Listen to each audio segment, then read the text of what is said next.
بسم الله الرحمن الرحيم نون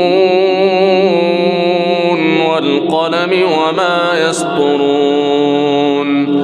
ما أنت بنعمة ربك بمجنون وإن لك لأجرا غير ممنون وإنك لعلى خلق عظيم فستبصر ويبصرون بأيكم المفتون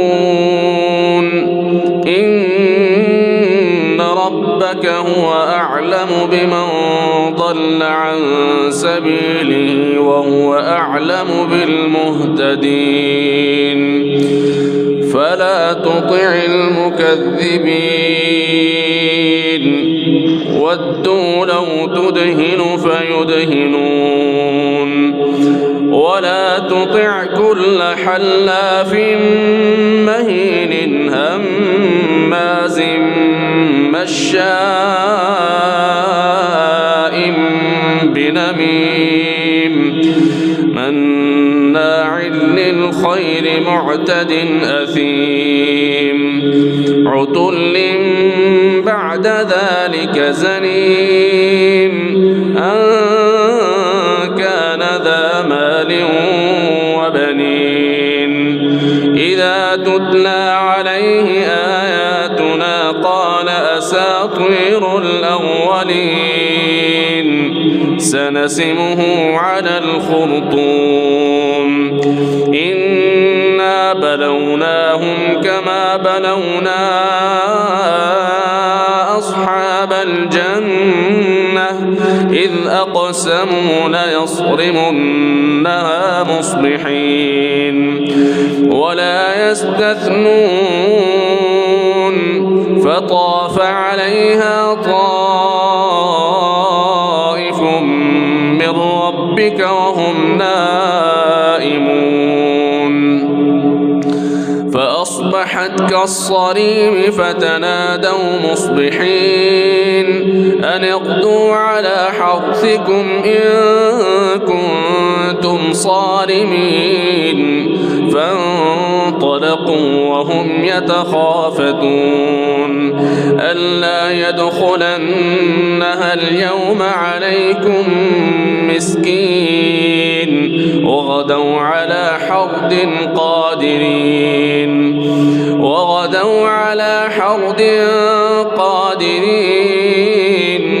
فلما رأوها قالوا إنا لضالون بل نحن محرومون قال أوسطهم ألم أقل لكم لولا تسبحون قالوا سبحان ربنا إنا كنا ظالمين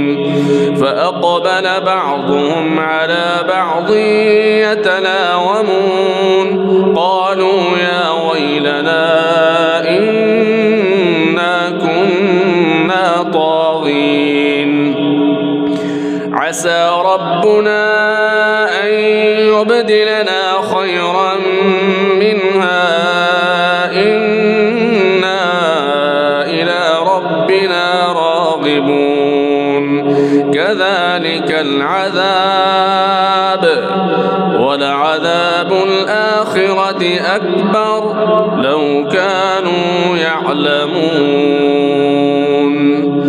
إن للمتقين عند ربهم جنات النعيم أفنجعل المسلمين كالمجرمين ما لكم كيف تحكمون أم لكم كتاب فيه تدرسون إن لكم فيه لما تخيرون أم لكم أيمان علينا بالغة إلى يوم القيامة إن لكم إنكم لما تحكمون سلهم أيهم بذلك زعيم أم لهم شركاء فليأتوا بشركائهم إن كانوا صادقين يوم يكشف عن ساق ويدعون إلى السجود فلا يستطيعون خاشعة أبصارهم ترهقهم ذلة وقد كانوا يدعون إلى السجود وهم سالمون فذرني ومن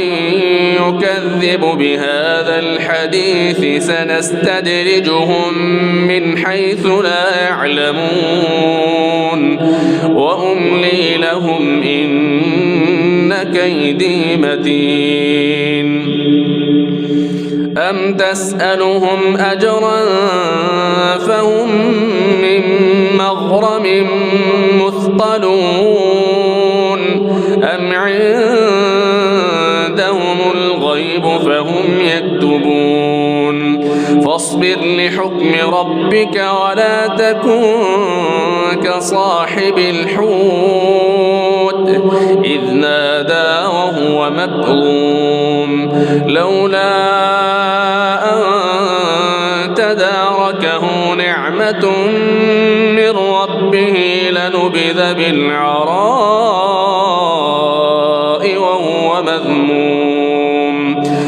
فاجتباه ربه فجعله من الصالحين وإن يكاد الذين كفروا ليزلقونك بأبصارهم لما سمعوا الذكر ويقولون إنه لمجنون وما هو إلا ذكر للعالمين.